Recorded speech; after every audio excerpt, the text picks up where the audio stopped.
ఒక యజమానికి తోట ఉండెను. అక్కడ ఉన్న తోట మధ్యలో వారి మధ్యలో ఒక అంజూరపు చెట్టును వేశాం. యజమాని వచ్చాక వెతకడం మొదలుపెట్టాడట. వెతికితే అక్కడ రాయబడిన మాట ఏమిటో చదవండి ఆ వాక్యాన్ని. అతడు దాని పండ్లు వెతక వచ్చినప్పుడు ఏమీ దొరకలేదు.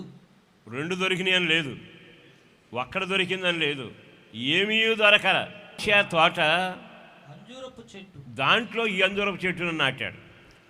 అంజూరపు చెట్టు ద్రాక్ష చెట్టు కలిసి ఉండవు, కానీ దేవుడు ప్రేమించే ఈ చెట్టుని ఇందులో పెట్టాడు. నేను గొప్ప యోధుడే కాదు, ఆయన కనికరించబట్టి ఈ ద్రాక్ష తోటలో నన్ను పెట్టాడు. నన్ను పెట్టి ఆయన ఫలం చూస్తున్నాడు. ఇది ద్రాక్ష తోట, ఇశ్రాయేలుల తోట, పరిశుద్ధుల తోట, పవిత్రమైన ద్రాక్ష పంట కొరకు ఎదురు చూస్తున్న తోట. నిన్నెందుకు తీసుకొచ్చాడో తెలుసా?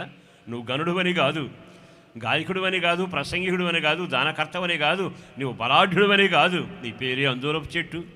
ఆయన కాని చెట్టును తీసుకొచ్చి తన స్థానంలో నిలబెడితే నువ్వు ఏ ఫలాలు ఫలిస్తున్నావు? అప్పుడు కృతజ్ఞత ఉండాలి ఈ చెట్టుకి. ఏమని ఉండాలో తెలుసా? అయ్యో, నా స్థానం ఇది కాదే, ద్రాక్ష చెట్ల మధ్యలో నన్ను పెట్టాడు, నాకెంత విలువిచ్చాడు, నాకు అంత సౌకర్యం కలుగ చేశాడు, ఎంత అవకాశం కలిగించాడే, నేను నా యజమాని కొరకు ఫలించాలి, నా యజమాని కొరకు ఫలించాలి, నా యజమాని కొరకు ఫలించాలి. కానీ ఆ చెట్టుకు ఆ కృతజ్ఞత లేదుగా. వచ్చాడట యజమాని, చూశాడట, అయ్యో ఒక్క పండైన ఏమీ కనబడలేదట. మాట చాలా దారుణం అండి. ఇన్ని సంవత్సరాలు భక్తి చేశాక దేవుడు నీ జీవితానికి ఒక్క ఫలం పొందకపోతే, ఇంతకాలం పరిచర్య ఇచ్చాడు, సంఘాన్ని ఇచ్చాడు, సహవాసాన్ని ఇచ్చాడు, కృపని ఇచ్చాడు, అన్నీ ఇచ్చాడు, కానీ ఒక్క ఫలం లేని చెట్టులాగా ఉంటే మరి ముచ్చటగా కనపడదు చెట్టు, అంజూరపు చెట్టు. కానీ విచిత్రం ఏడు తెలుసా? ఫలము లేకపోయిందట. అప్పుడు ఆయన కేక వేస్తున్నాడు, భూమి నీరును తాగావు కదా, పలుసార్లు కుమరిస్తే తాగావు కదా, ఆ వ్యవసాయదారునికి నువ్వేం ఫలించావు? అనుకూలమైన వచ్చినవేమైనా పలికించావా, ఫలించావా?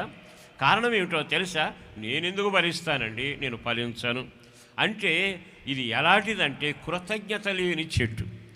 మనల్ని ఎందుకు దేవుడు ఎన్నుకున్నాడో, పిలిచాడో, కృతజ్ఞత కలిగి ఆయన కొరకు బ్రతుకుదుము గాక.